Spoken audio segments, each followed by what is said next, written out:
বছরে 4 বার যে মসজিদের দানবাক্স খুলতেই বেরিয়ে আসে কোটি কোটি টাকা। 250 বছরের সেই পুরানো মসজিদ কিশোরগঞ্জের ঐতিহাসিক পাগলা মসজিদ। নরসুন্দা নদীর তীরে লাখো ভক্তের হৃদয়ের স্পন্দন অনুরণিত হয় আধুনিক ও প্রাচীন স্থাপত্য শৈলীর এই মসজিদকে ঘিরে। এই মসজিদের 3 তলার উপর 3টি বিশাল গম্বুজ আর 5 তলা ভবনের সমান আকাশ ছোঁয়া মিনার দূর থেকেই জানান দেয় এর আধ্যাত্মিক অস্তিত্বের। জনশ্রুতি আছে, বীর ইশাখার বংশধর দেওয়ান জিলকদর খান ওরফে পাগলা সাহেব নামক এক সুফি সাধকের ইবাদতের স্থানকে কেন্দ্র করেই গড়ে উঠেছিল এই ঐতিহাসিক ইমারত। তবে এর মাহাত্ম্য ইতিহাস ছাপিয়ে জাতি ধর্ম বর্ণ নির্বিশেষে এক পরম বিশ্বাসের আশ্রয়স্থল হয়ে উঠেছে।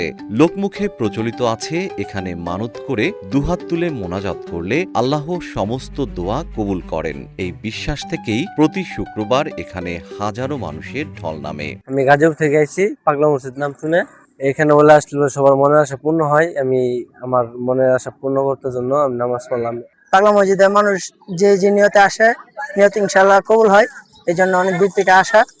আমার 5টা কোরআন শরীফ মানত ছিল পাগলা মসজিদে, মানত দিলাম। আমি যে নিয়তে আসছিলাম এই নিয়ত আমার ইনশাআল্লাহ কবুল হয়েছে। আধ্যাত্মিক এই মসজিদের 10টি দানবাক্স খোলা হয় 4 মাস পর পর। অবাক করা বিষয় হলো, দানবাক্সে কেবল দেশীয় মুদ্রা নয়, পাওয়া যায় সোনা দানা আর বিশ্বের নানা প্রান্তের বৈদেশিক মুদ্রা, যা এই মসজিদের প্রতি মানুষের অগাধ ভালোবাসারই বহিঃপ্রকাশ।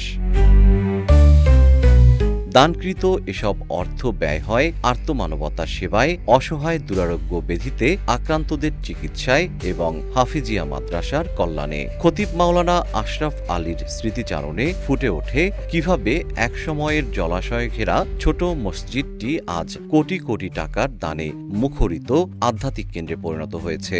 মানুষ প্রতিদিনই আসে, বিশেষ করে শুক্রবারে বেশি আসে, দান খায়রাত করে মনের যা আশা পূরণের জন্য আসে। দেখা যায় মানুষের মনে আশা পূরণ হয়, এর জন্য মানুষ আসে, প্রতিদিনই আসে।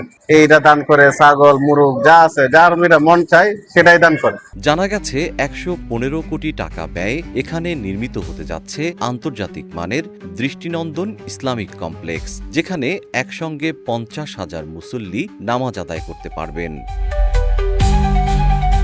জিএম শিহাব, রূপালী বাংলাদেশ।